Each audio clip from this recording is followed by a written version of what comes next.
Mau tahu aktuari ITS?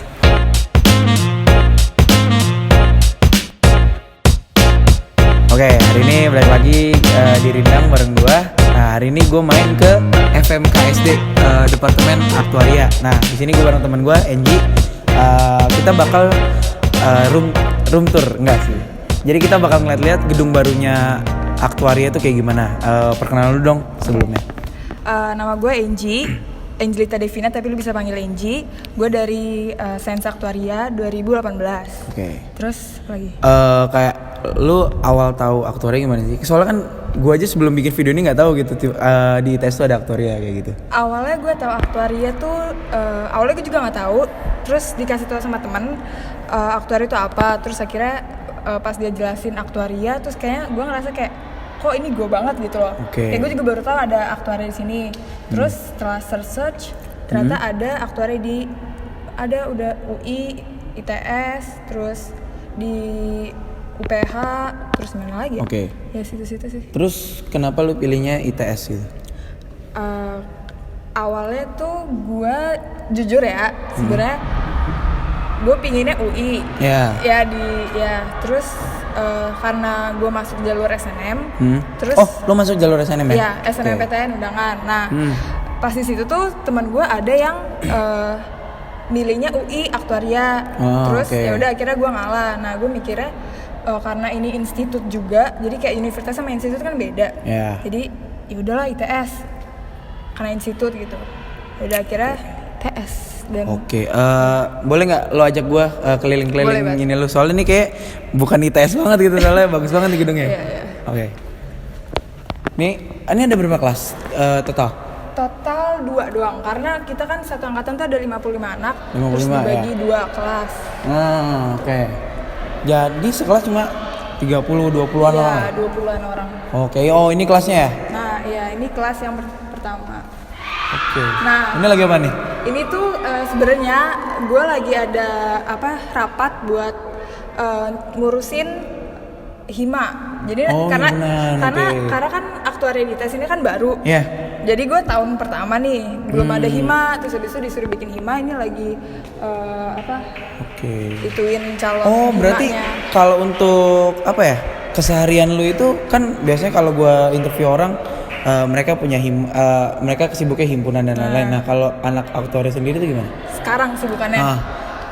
Sebenarnya belum ada sih dan untuk masalah ospek gitu juga kita belum ada yang megang. Mungkin dari BEM fakultas. BEM fakultas FMKSD itu. Iya, itu.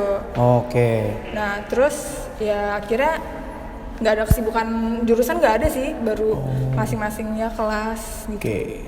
Terus berarti kalau kayak kuliah itu Aktuaria itu kayak gimana? Misalkan ada labnya kah atau ada apa? Apa udah punya lab nggak? Lab nggak ada sih. Gue juga nggak tahu ada lab apa enggak ya, karena Oke. Serius, gue sendiri juga belum tahu. Baru ada lab komputer karena kan kita juga ada programming. Ya, jadinya lab komputer pun juga belum di sini sih karena ini gedung baru. Bukan ya? Ini tuh TU TU. Lab komputernya masih numpang di gedung statistika. Oke. Aktuaria itu berarti belajar apa? Gini ya, Aktuaria itu definisinya itu kayak manajemen resiko keuangan. Tapi dia untuk prediksi di masa depan. Jadi dia prediksi masa depan. Manajemen risiko di keuangan ya khususnya di masa depan. Nah, dia tuh kalau gampangannya itu kayak gabungan dari akuntansi versi IPA. Ekonomi juga kita pelajarin. Ekonomi juga? Ekonomi, programming. Terus aktuarinya itu sendiri. Sama kayak belajar asuransi gitu sih. Berarti kayak ada uncertainty gitu juga ada? Ada apa? Uncertainty kan kalau di resiko itu kan ada uncertainty, risk dan lain-lain gitu. Iya, peluang. Itu kayak gitu peluang-peluang gitunya. Kita lebih ke nyerap ilmu dari statistik. Jadi tapi statistik kita belajar khusus kayak di keuangan, cuman kita harus bisa juga statistiknya gitu. Oke. Tapi ini lu berarti tahun angkatan pertama. Iya. Berarti silabusnya juga masih bikin sendiri, bikin sendiri atau masih ngikutin statistik yang kalau bilang? Bikin sendiri, kita udah bikin sendiri. Oh, udah bikin sendiri. Jadi tuh aktuaria itu sebenarnya dia di luar negeri udah beratus-ratus tahun yang lalu, dan Indonesia tuh baru waktu itu tahun, kalau nggak salah ya, tahun 2016 dikeluarin UU sama presiden. Kalau misalkan tuh setiap perusahaan harus punya minimal 1 aktuaris. Oke. Nah, jadi makanya pas waktu itu aktuaris itu kan apa namanya?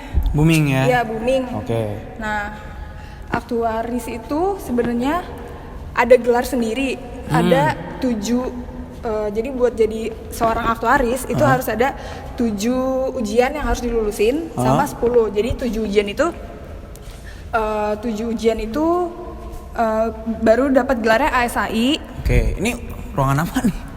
Ini ruangan kayak hall gitu sih. Sebenarnya gue juga nggak tahu ini ruangan apa, cuman biasanya kita ngumpul angkatan gitu di sini. Oh, jadi kayak buat masih kegiatan-kegiatan mahasiswa dulu gitu ya? Oke. Terus gimana tadi yang 7 itu? Tadi buat jadi 7 tuh gelarnya ASAI, terus kalau yang 10 ujian itu FSAI. Nah, terus di ITS sendiri itu ada penyetaraan. Jadi dia lulus udah setara dengan 5 ujian. 5 ujian aktuaria gitu. Dari berapa? Itu 5 ujian itu gunanya buat apa tuh? Buat sebagai kalau misalkan kita di kerja gitu, kita kerja sebagai aktuaria, cuman kalau misalkan kita punya sertifikasi kalau kita aktuaria itu lebih terpercaya dan ya gajinya lebih tinggi lagi. Apalagi kalau FSAI itu udah kayak presiden direkturnya. Oh gitu. Aktuaria gitu. Pertanyaan terakhir sih. Lu kan SNMPTN nih. Jarang banget sih kita dapet SNMPTN gitu. Tips trik biar masuk SNM bisa dapat gitu apa? Masa apakah dari nilai lu, terus dari peluang dan lain-lain itu gimana? Gua SNMPTN sebenarnya tuh nyaris nggak dapet lah. Gua kalau misalkan 50%, gua kayak di urutan 48%-nya gitu. Gua udah pasrah kan awalnya. Ya udah. Tapi kayaknya sih gua kebantu sama itu deh, sertifikat, mungkin kayak organisasi, lomba-lomba gitu. Oh, sertifikat apa tuh yang lu masukin? Gue sebenarnya aktif di itu sih waktu SMA tuh kayak OSIS ada lomba gitu. OSIS. Gue sebenarnya juga kagak OSIS. Jadi gue waktu itu padus, cuman padusnya kayak udah lomba menang sering gitu, terus ikut organisasi di luar, ikut lomba-lomba juga gitu. Oh, berarti nggak harus yang lomba kayak aktuaria dan lain-lain bisa masuk gitu ya? Iya bisa. Menurut gue sih kayak gitu sih. Oh gitu ya. Oke. Dan nilainya kalau bisa ya bagus lah di atas 85. Oh ya, by the way, di aktuaria ini tuh walaupun baru di ITS, dia tuh di SNMPTN itu nilai passing grade-nya tertinggi nomor 1. Tertinggi nomor 1? Ya, di ITS. Wah, gila. 2018. Itu SNM, tapi kalau SBM-nya nomor 4 kalau nggak salah. Oh, itu berarti aktuaria itu udah SNM, SBM, dan Mandiri juga? Mandiri ada, oke. Dan SNM tuh kuotanya kalau nggak salah 18 orang doang? 18. Se-Indonesia 18. Ya. Terus habis itu kalau SBMPTN 24. Terus Mandiri 18 juga. Oke. Thank you ya udah ngajak gua nih ke gedung aktuaria yang baru, keren banget sih. Di ITS nggak ada coy kayak gini. Ini namanya Menara Sains. Oke, Menara Sains ya. Moga-moga MB. Saya menunggu Anda MB, manajemen bisnis TS. Oke. Sekian interview gue dan room tour FMKSD. Jangan lupa like, comment, and subscribe. Iya. Bye. Thank you.